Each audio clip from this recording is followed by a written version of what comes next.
জনগোষ্ঠী কিন্তু একবারও ভোট দিতে পারে নাই।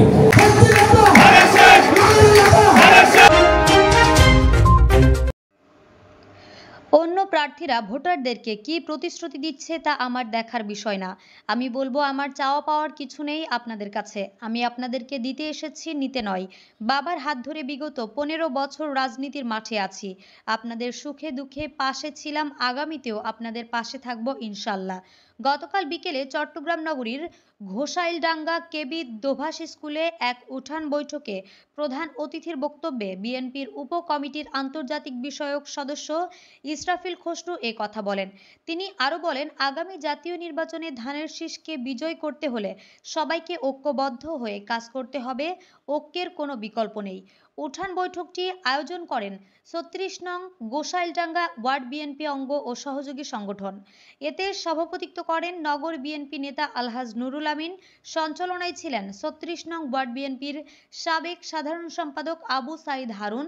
প্রধান অতিথি হিসেবে উপস্থিত ছিলেন বিএনপির উপ কমিটির আন্তর্জাতিক বিষয়ক সদস্য ইসরাফিল খসরু, চট্টগ্রাম মহানগর জাসাসের সাবেক সভাপতি আব্দুল মান্নান রানা, নগর বিএনপির সদস্য মোহাম্মদ আব্দুল সবুর, বিএনপি নেতা মোহাম্মদ আবু মুসা, খুরশিদ আলম, নাসির মোহাম্মদ, হাজি মোহাম্মদ হোসেন, মোহাম্মদ ইউসুফ, আসলাম কোম্পানি, নিজামুদ্দিন, মোহাম্মদ ইসহাক, মোহাম্মদ সাগির, মোহাম্মদ শওকত মান্নান, মোহাম্মদ শাহ আলম, আব্দুল মজিদ, জুবাইর হায়াত খান, তারিকুল ইসলাম তানভীর, শফিউল আজম, মোহাম্মদ জাবেদ, মোহাম্মদ কামাল, ইকবাল, তুহিন, হাশেম, মোহাম্মদ রাসেল, মোহাম্মদ আক্তার, মোহাম্মদ ইমরান সহ আরো অনেকেই।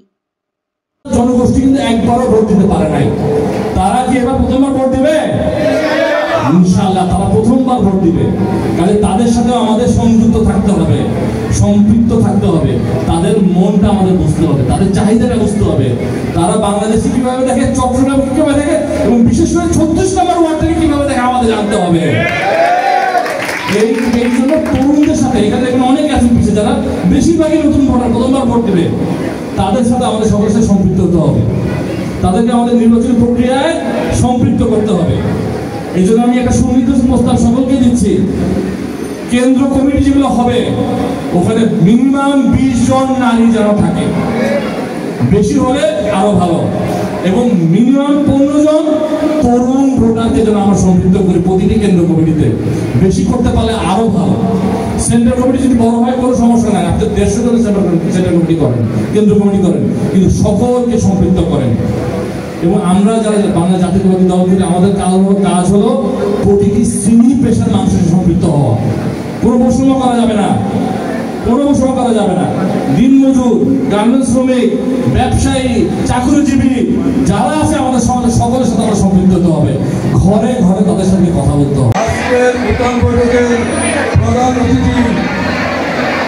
অতিথি ইসলামিক চৌধুরীকে এবং মঞ্চ অনুষ্ঠানের নেতৃবৃন্দ, সামনে আমার মা বোন, সবাই আসসালামু আলাইকুম। আমি আপনাদেরকে আপনাদের ঘরে নিয়ে আমি দাওয়াত করছি যে আপনি আসছেন, সেজন্য আমি আপনাদের সবাই কাছে কৃতজ্ঞ। আশা করি এইরকম আপনারা ভোটের সময়ও যে আসে আপনাদের মূল্যবান ব্যবহার করবেন। দেশ এবং জাতিকে ঠিক করার জন্য, দেশকে ঠিক করার জন্য, দেশকে বাঁচানোর জন্য, জাতিকে বাঁচানোর জন্য ভোট অনেক মূল্যবান। আপনারা নিজেরা সৌদ্যোগে আশেপাশে দাঁড়াতে তাদেরকে নিয়ে আপনারা আপনাদের মূল্যবান ভোট করবেন।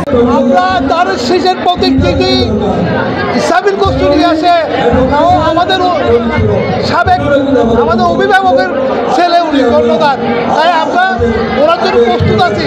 তবু যদি তার শেষের প্রতীক দিয়ে নিয়ে তার শেষের প্রতীকে আমরা থেকে আমরা যাকে নির্বাচিত করেছিলাম তিনি বর্তমান বিএনপির একজন উচ্চ পদে অবস্থান করছেন। তার মানে আমরা যে আগে সিদ্ধান্ত নিয়ে তাকে জয়যুক্ত করেছি, এটাতেই প্রমাণ হয় যে আমাদের সুচিন্তা কাজ করেছে। তো আগামীতেও যাতে আমরা এই জিনিসটা মনে রাখি যে কাকে পাঠালে আমাদের এই এলাকার এবং আমাদের 11 নম্বরের কাজগুলো সম্পন্ন করতে পারবো। আমরা 1978 সালে যখন রমেশের ছাত্র ছিল। তখন আমাদের সঙ্গে আমরা বাড়ি স্কুলে শহীদ জিয়া রহমানকে বাড়ি স্কুলে নিয়ে এসেছিলাম। তখন আমরা স্টুডেন্ট, আমরা নিয়ে এসেছিলাম আমাদের কনফারেন্সে আবুল বসর সাহেব ওনার নেতৃত্বে আমার এখনো সব আছে। তখন থেকে আশিজন আমি সুপ্রিম কোর্টের আমি চাই একটা সুন্দর দেশ তাদের দল আমার প্রিয় দল যে আমার প্রিয় নেতা আমার প্রিয় নেত্রী তার রহমান আমার প্রিয় নেতা। আমি এগুলো শুধু আমার অনেক পরিচিত। আমার ছোট ছোট বোনের জামাই পতাকা আমি সাবের